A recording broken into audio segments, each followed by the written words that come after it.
Let's keep going here, where the Prime Minister today said what every Prime Minister should always say, which is TAFE is just as good as uni. A trade is just as good as queer theory, all the rest of it here. Here's what the Prime Minister had to say in North Queensland today. He wants $500 million to go towards more people getting into TAFE, more people doing apprenticeships, and that's the plan for tomorrow's meeting of premiers and state leaders.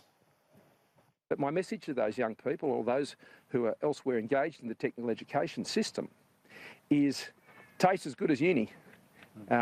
Vocational education's as good as uni, and we want to really lift, I think, the status of vocational education in Australia. So you ask me, you know, my passion about what we're going to be thinking about at COAG, it's about how we can get people better trained.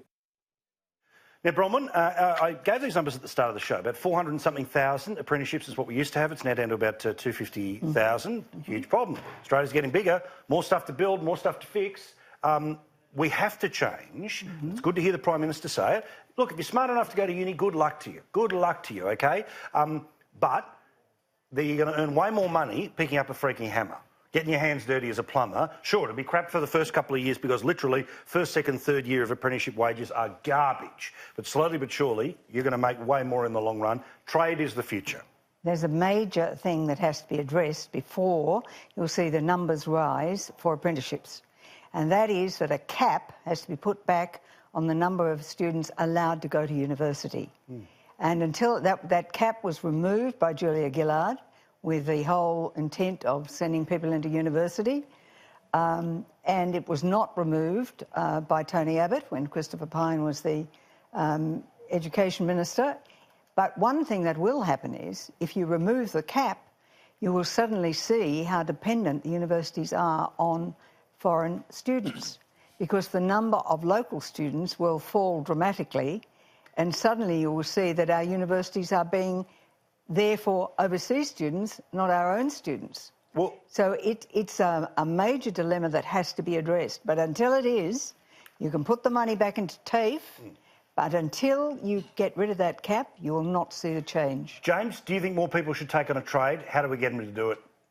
I do. I just want to go back to something Bronwyn just said, though, that not only did Abbott not put the cap back on, but in his first budget, he uncapped, basically proposed an unlimited, unfunded scheme that would have... their own scheme, their own fees. Yeah, it would have just turbocharged it.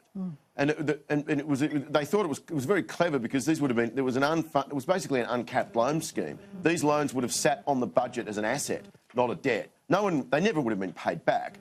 And it was one of the things that we could every day we should thank the Lord for the Australian Senate is that they threw that out.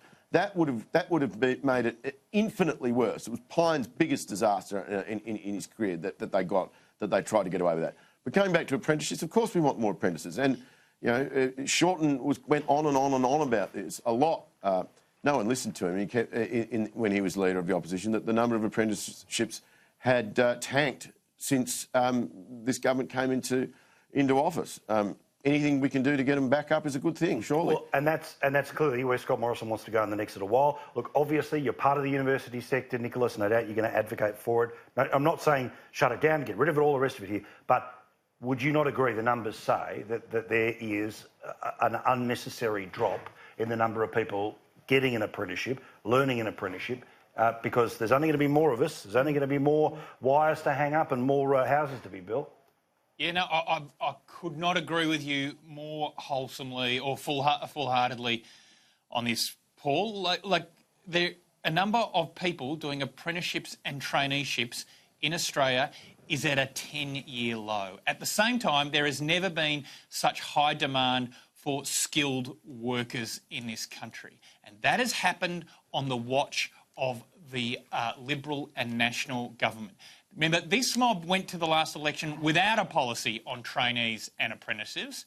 While Labor did have quite a substantial plan, they had no plan. Now, on the eve of COAG, he drops out a $500 million contribution, which is welcome, but is in a drop in the ocean compared to what is needed in terms of reform in the sector, and then dials up a sort of, you know, values debate or you know, culture war debate by saying, oh, some people out there don't value apprenticeships. Well, tell me who. I haven't heard anyone in years say that apprenticeships aren't a valuable thing. Everyone seems to be saying that we need more of them. The only difference is that the current government have no plan to do anything about it. They just have slogans. No, so, frankly, I thought the effort of the Prime Minister today was completely pathetic. I get it, mate, but I've got family members that have just gone through year 10. They wanted to go off and after year 10 go off and get an apprenticeship. What do you reckon the careers advisor said? What do you reckon the teacher said? What do you reckon everyone in the family... They said, no, you've got to hold on, got to hold on, got to hold on, got to hold on. Thankfully, he didn't, and now he's an apprentice, which is exactly what he should have done. The reason it's a 10-year low